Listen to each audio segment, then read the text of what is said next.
All right, welcome to episode 12 of the All American Hoops podcast and to Sports Fluent Media.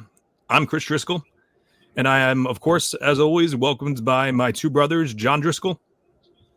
Hey, H, thanks for having me on. Let's talk hoops. Absolutely. Love it. And as always, my young, sorry, not as always, for the first time ever on the live stream podcast, we have my younger brother, Matt Driscoll. Chris, it's always a pleasure having me on. Like you said, first time on the live show, so a little nervous, but love the new intro and all that. So pleasure to have me on. Thank you. Absolutely. Yeah, we're happy to have you on. Before we get started, Matt, how was your lovely vacation? Oh, it was great. For those that don't know, I was on spring break the past week. It took a couple years off my life, but I definitely had a great time. Yeah, I was thinking it's funny because John and I went on our spring break my freshman year in college. John's junior year in college, we went to spring training. Then Matt went to Cancun this year, and our younger sister is currently I'm not going to say where she is, but she's currently building houses for her spring break. So she's a significantly better person than all three of us. So yes. That's good. That's good to know. Correct. Yeah, but yeah, so we're going to start off the show with something a little bit different than usual. As you know, like more than 99% of the show, we talk about the NBA. But however, since this is a basketball show, and since this topic does sit close to home, a week ago today, the Manasquan High School Boys Basketball team was playing in the New Jersey Group 2 semifinals against Camden. And it was all over the national news. Like I'm sure those of you watching now, those of you who are going to be watching later, know about it already. But Manasquan had the chance to win. The player hit the shot. The ball went through the hoop before the buzzer sounded. But yet the officials did not think otherwise. Not only did they think that, they also had the chance to think about it. They talked with the rep there, and then they reversed the call to call it no good.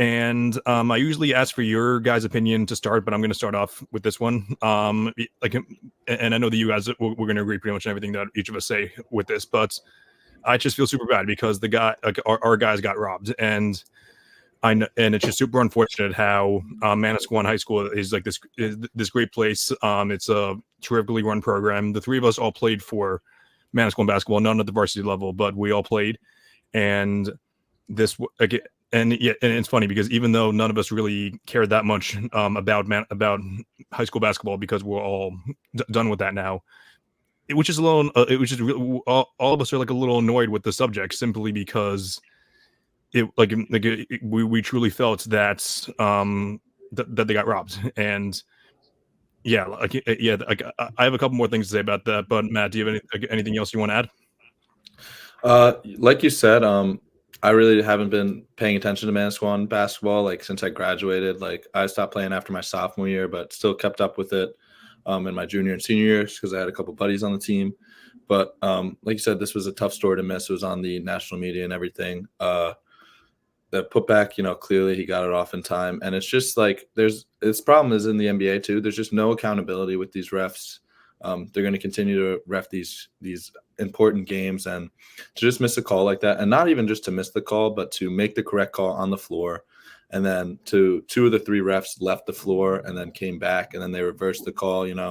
It's just very sad that some of these kids' athletic careers ended because of refs, because the game was decided because of three officials. It's just not fair to those kids. Yeah, I think you guys hit it on all multiple great points. Me and Matt, I reffed a little intramural basketball in college. Matt currently does too, and we can tell you firsthand, reffing is an incredibly difficult job. We get that, but on the other hand, it would be one thing if they got the call wrong right off the bat, and it would just be we could see and say, okay, it was a bang bang play, wrong call, that sucks, but it is what it is. It kind of just seemed a little unfair that they made the correct call and then something happened where they decided to overturn it based on nothing. I just feel for the guys. We all played organized sports in high school. We know how many hours are put in on a weekly basis, how much time you allocate towards the team, and for it to end like that. And I think Manasquan was a pretty big underdog going to the game, so it would have been one of the bigger wins for the entire program in its history. So it just sucks that it kind of ended up like that. But yeah, they got robbed. Yeah, 100% agreed. But I also, I touched on it a little bit, but yeah, it's crazy how nationally recognized the story was. You know, like New York Post, Fox News, Clay Travis, even Chilton Hoops. He made a TikTok on it too. That was pretty cool to see that in such a small town like Manasquan, that's being it's unfortunate that we're being recognized like this, but but I thought that was pretty cool to see. And also one other thing that was super cool was just seeing how united the Manasquan community was. That's one thing I've always taken pride. It's one thing that I've always taken pride in, as being Manasquan residents. We've lived in Manasquan for it'll be 16 years in July. So it's pretty cool. Just Manasquan is a pretty cool place for. I know a lot of people watching this now and are going to watch this. Have either been to Manasquan or have lived near Manasquan for a little bit. So it only confirmed what we already knew, and that's that Manasquan is an awesome town, and Manasquan High School is an awesome place as well. So we're all super thankful to be part of that. Yeah, cool. Yeah. So I'm happy we were able to get that out. Unfortunate that we do this on Tuesday, so it's over a week later. But I'm happy we were able to address the situation. But to move on to a little more positive things, I would say two more positive things. But however, I know that some people are going to see the Celtics as a negative, because apparently the Celtics are the first team this year to lose 2 games in a row, and I don't know if you watched Undisputed and First Take and First Things First and all those shows, you would think that the Celtics just got eliminated from the playoffs based on the way that they've been talking about it. But yeah, for those of you who don't know, the Celtics dropped 2 games last week to the Cavs and the Nuggets. The Cavs game was a little more upsetting given that both they were the favorites in that game and also that they just completely choked. But yeah, I just think there's a lot more to the story with the Celtics. Not only do I know there's a lot more to the story with the Celtics, but John, I was wondering what your takeaways on how the Celtics have been for either the past couple weeks or like in the past week since we spoke last.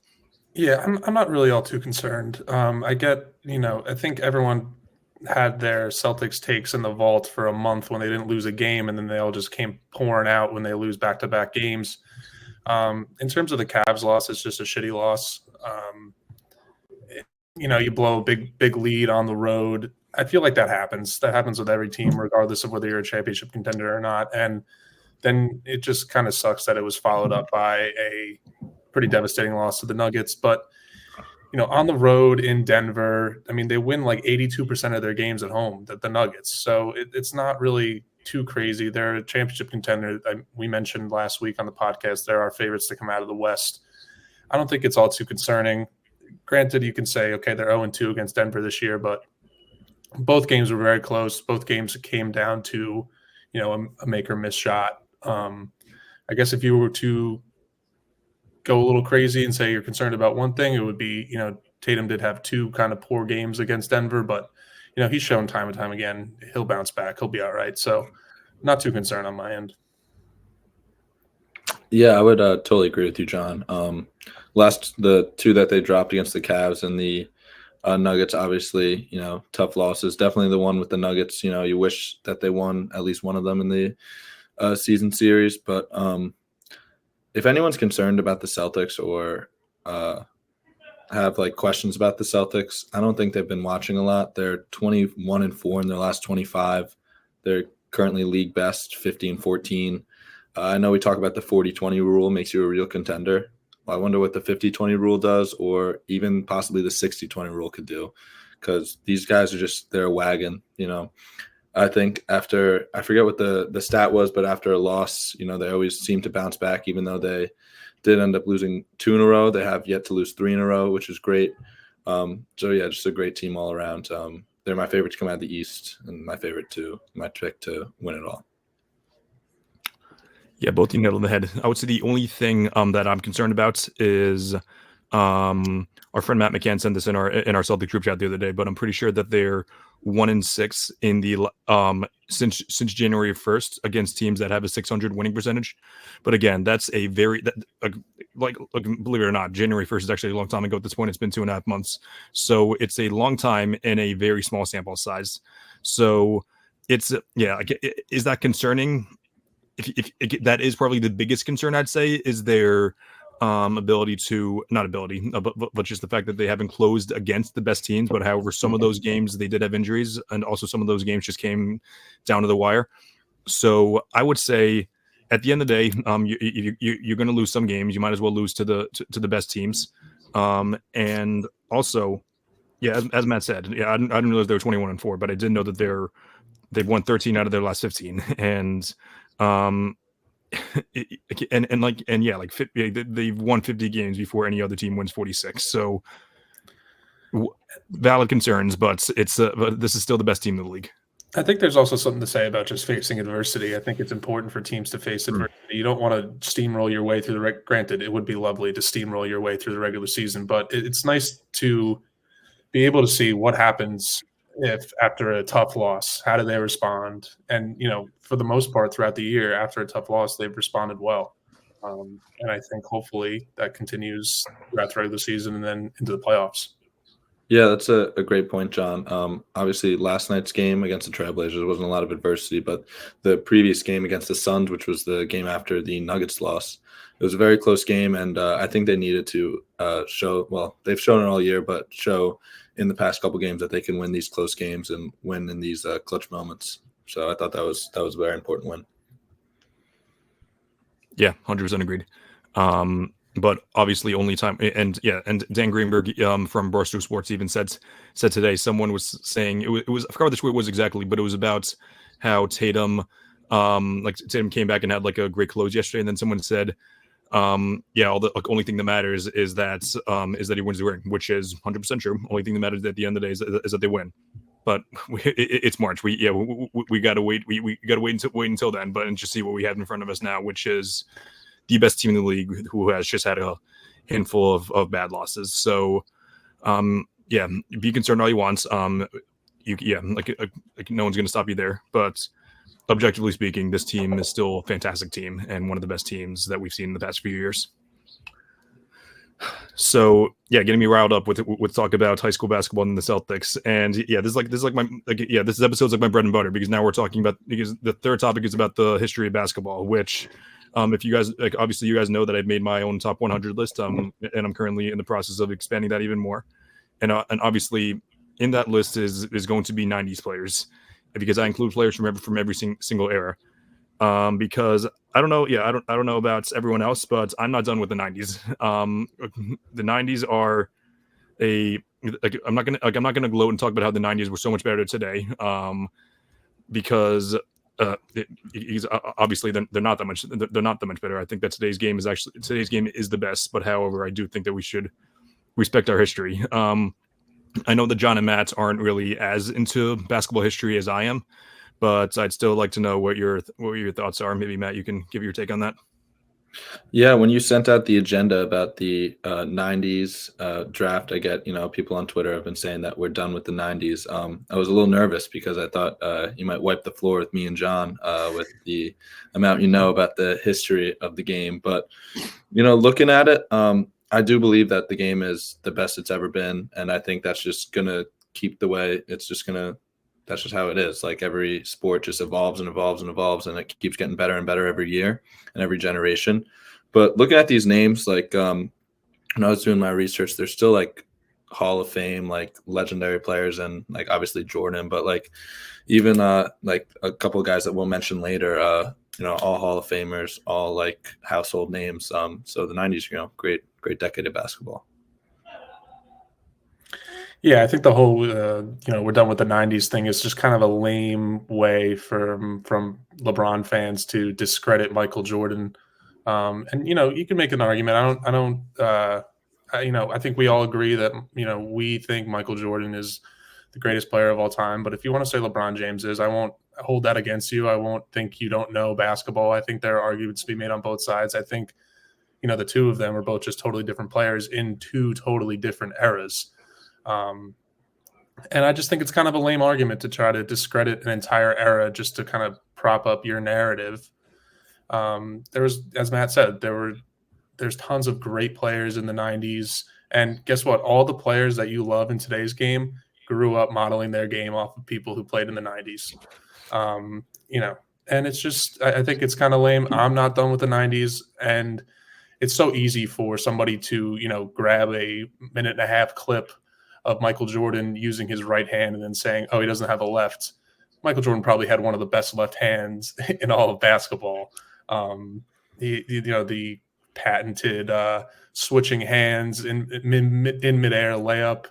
He finished with his left hand. Like, it's just, it's kind of lame to just cut like a couple clips together from the 90s that don't look so good. And guess what? In 40 years, their kids are going to be pulling up clips of Nikola Jokic and saying, oh, this was your MVP of this era. Yeah. And granted, yeah, he does. Maybe it doesn't look pretty, but he's one of the greats. So it's going to come back to bite him in the ass. And I'm glad we're all on the same page that we're still with the 90s. And I mentioned this in my TikTok video about this whole situation. I just think that like everyone leading this cause is just telling on themselves, because all these people say, oh, just watch a game, like just like pull up a game from the 90s, watch the game from the 90s. This has been a debate. MJ versus LeBron has been a debate since 2016 when LeBron had the 3-1 comeback against the Cavs. You're meaning to tell me that I should trust your opinions if you've been banging this drum for 8 years? And now you're just pulling up a video of MJ. You're just telling on yourself. You obviously don't watch the 90s. Let's be honest. Like not all of us have watched a ton of 90s film. I've probably watched about like 10 MJ games start to finish, because it just goes like, well, he means like yeah, that's why we need to use numbers and everything else for that. But yeah, like everyone who just says like, oh, just watch this game. I don't think you watched them. I don't think you watched that many games beforehand, which kind of invalidates your opinion from the past few years.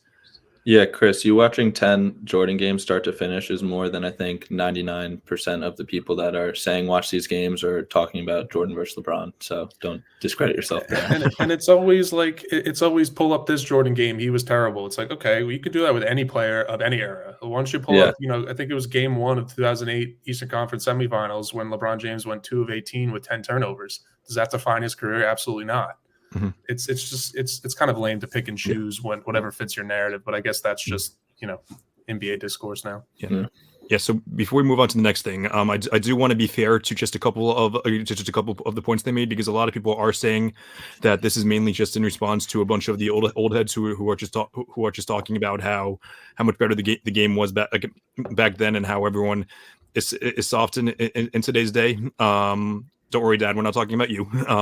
So maybe just a little bit, actually. But so yeah, it is valid to be frustrated like with those guys who constantly bring up those arguments. But that being said, that doesn't the fact that you're admitting that like, oh yeah, that's just in response to to the trolls means okay, I can't take this opinion seriously. Which I know some people that's a lot of people's intentions is to not take it seriously. But that being said, that's just my thought on that's my thought on that. Cool. So, since we are not done with the 90s, we decided to do we're going to do a draft of all these stars of the 1990s, and we forgot to talk about this off the air. But I think what's fair is, since I had the first pick in the in the All-Star draft, that John and I just switched spots. John goes first, then Matt second, then me third, and then we do the snake draft like that. Wow, I was ready to give it to you again because it's your podcast, but you're a gracious host, Chris. Oh, I appreciate that. Yeah, and since you gave me that compliment, I'm not going to mention. Okay, you know what? I will mention actually. Yes. So for those of you who watched the pod the last time, we had a draft for all the All Stars this year. And it was funny when I did like 3 different polls, or like I did 2 different polls, and then I made a TikTok on it. So on the Twitter poll, I think John's team won. On the Matthew got the most comments supporting his team on TikTok. And then my poll on Instagram got the most votes. So take that as you will. I think Matt may have won on Twitter. I think I lost all of them. Oh, did you? Okay. Yeah. Yeah, I think I made enough burner accounts to vote on Twitter for my team to win. So. Yeah.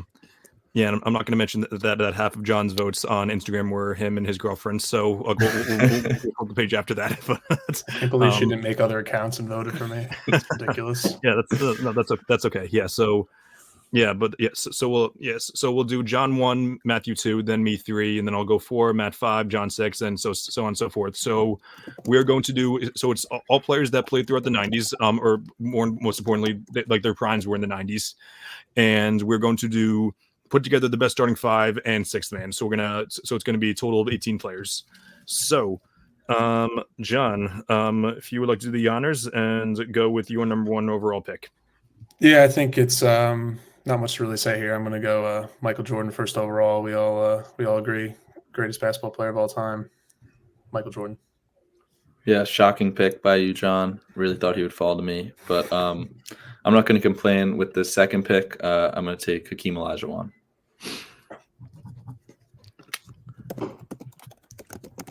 Yep, easy 1 and 2 pick there. Yeah, so this is so after like the 2 main guys are off the board, this is where you really have to start strategizing and see, do I go the best guy on the board?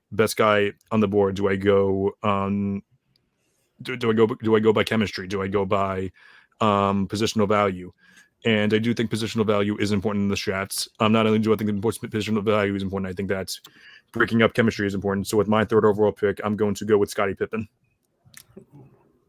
Good pick. And then my 2nd pick and the 4th overall pick. I'm probably going to go with. It's funny. I don't know. I this, you thought I would have prepared more, but yeah, I'm going to go with. I'm going to go with John Stockton. I think. Yeah.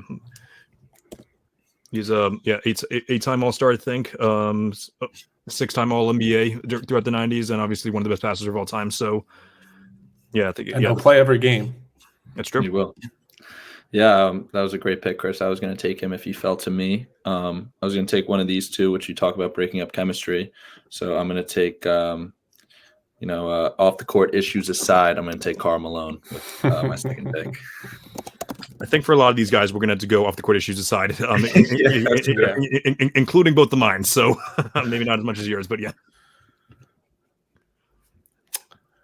Okay, so I'm looking at this. It's tough because we mentioned it off the pod earlier. It gets kind of thin around the small forward position, and when we all agreed that we weren't going to pick a power forward to slide into that 3 spot. But I have back-to-back picks, so I'm going to go. It's tough because there are players on this list that played in the 90s but kind of hit their prime in the early 2000s. So the way I'm picking, at least, is that I'm picking how they played in the 90s, not essentially over the course of their career or their prime. So I'm going to take the –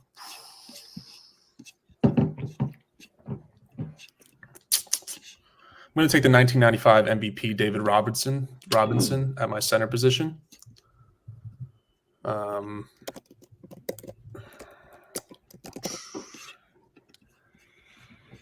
And I guess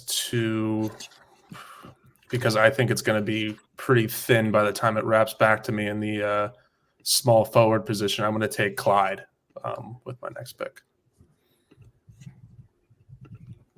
So back to me. Yep. Yeah. Clyde gave MJ the biggest run for his money out of anyone in the finals, I'd say. Yep. Mm-hmm. Yeah. That is a position I should say. Yeah. All right. So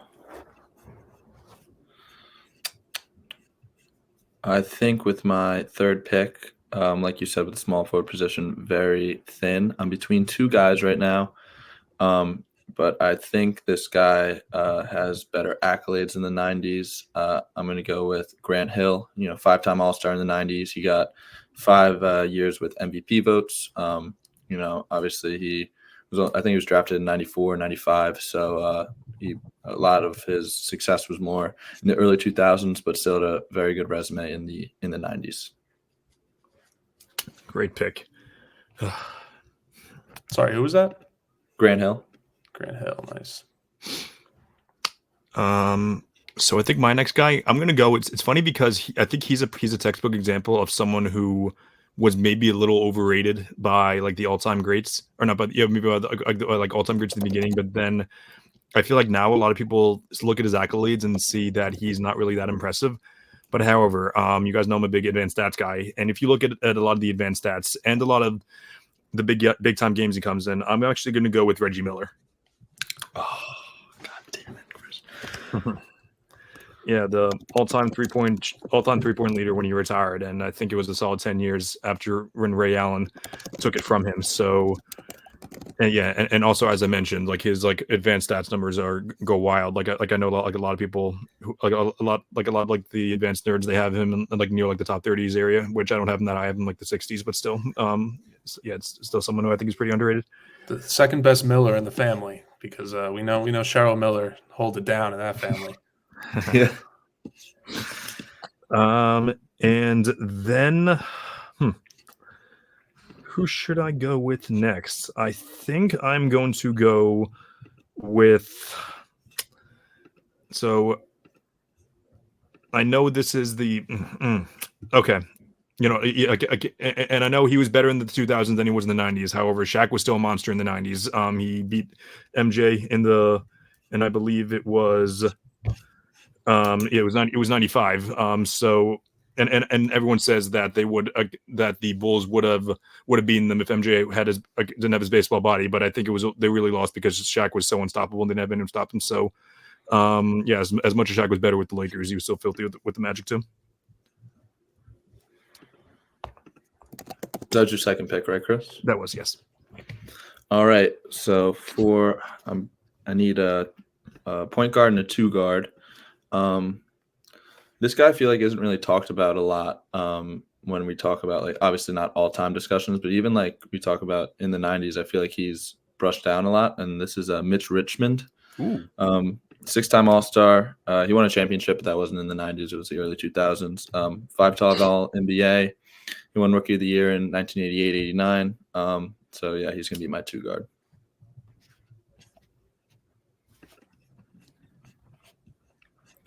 Okay, so going back to me for two, I need a point guard and a power forward. I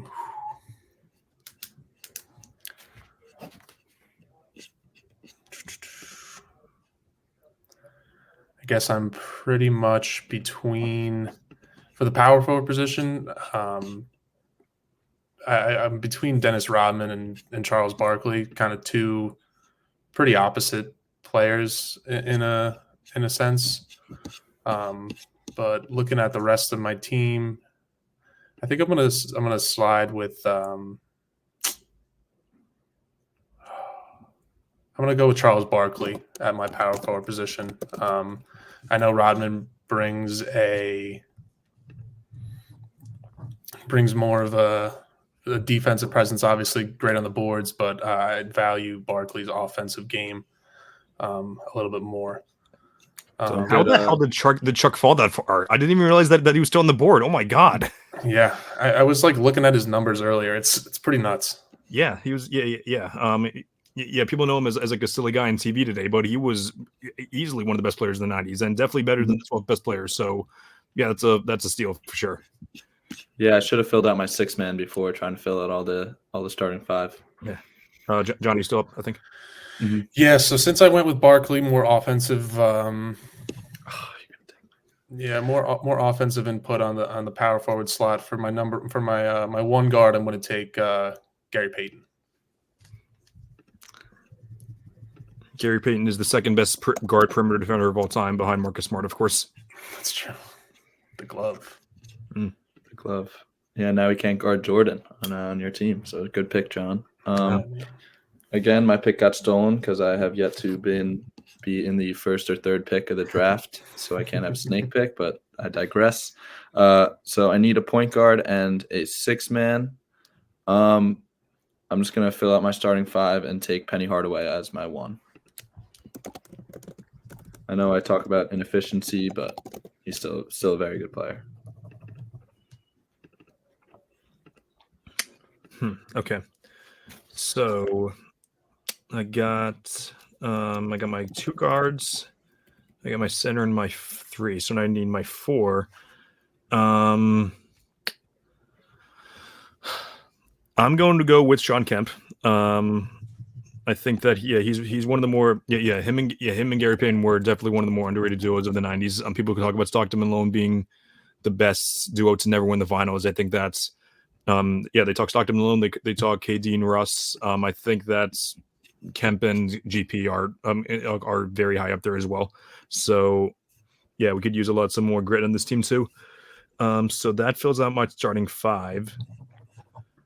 For my 6th man, lots of good options here. So I think I'm going to go with I'm going to go with this guy won Finals MVP in 1989. So not 1990, but I'm going to go with Joe Dumars of the Bad Boy Pistons. So yeah, we got a lot of it's I have a very 90s team. Not many shooters except for Reggie, but still just a lot of dogs. So I'm happy with that. Yeah, very, very good pick by you, Chris. I know Dad always talks about how good those Pistons teams were, and he was one of the main reasons why they won. With my 6th pick for my 6th man, this is the main reason is so I don't get yelled at by Dean when I go back out into the living room. I'm going to pick the greatest one of the greatest Knicks of all time. I don't know if you can call him the greatest Knick of all time, but Patrick Ewing. He's the 2nd greatest Knick behind Jalen Brunson, of course. Charlotte Worth Lloyd, the 70s. Maybe we'll do a 70s draft next. Kidding. 70s draft.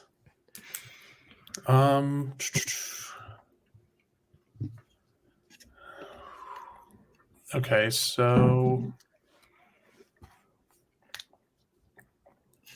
it's funny. I was nervous. I was choosing between Barkley and Rodman. And Rodman wrapped all the way back around here, but I'm still going to pass up on Rodman again, actually. And I am going to solidify my defense off the bench and take Dikembe Mutombo. Great pick. Wow, oh my God, that is a insane defense. Wow. Yeah.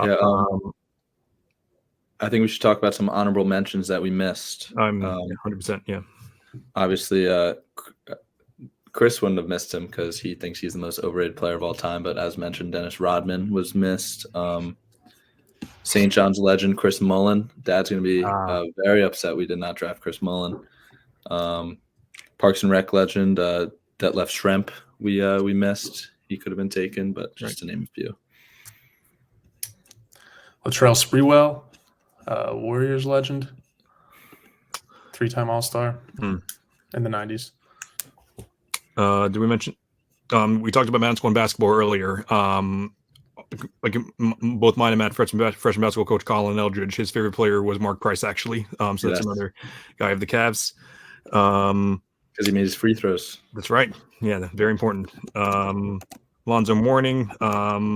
He's kind of a guy, a 2000s guy as well, but he's very underrated as well, in my opinion.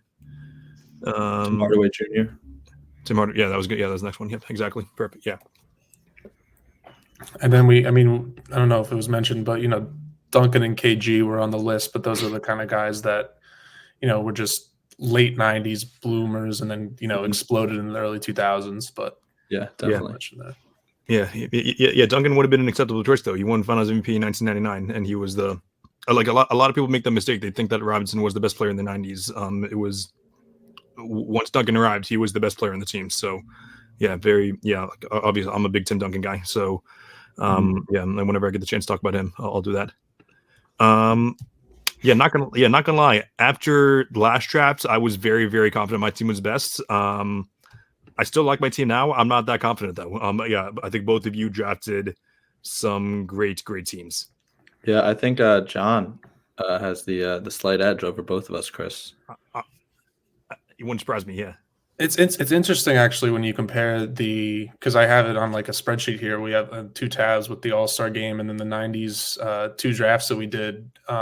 So many more two-way players. I feel like with the All-Star draft, it was a lot of, okay, well, I'm going to draft this guy, and he's a liability on defense, so I really got to find someone who might be lesser on offense, but will make up for that defense. With this, it's like it's only a handful of guys you really got to worry about on the defensive side of the ball. Granted, if you compare it to today's talent level, maybe they definitely have the edge offensively, but I think they took more pride in their defense back in the day. Granted, hand checking definitely helped too, but the rules definitely favored the offense player in today's game, where they didn't in the 90s. But like you said, it's cool to look at. Like, all these guys were elite two-way players. Absolutely, yeah. But yeah, I'll definitely be doing the same thing. I'll be posting the rosters on Twitter and Instagram, so you guys can vote on that. I'll also be posting a TikTok of our things. I'm going to try to keep it. Hopefully people will watch the pod too. But I'm also going to keep it anonymous for those who don't watch the pod, so to try to keep it as unbiased as possible. Please vote for my team. Yeah, it'll be interesting to say the least. People will see MJ and they might justifiably automatically say your team is the best. So when I was hoping for. Yeah. So, all right. Well, yeah, a little bit shorter today, but that wraps things up.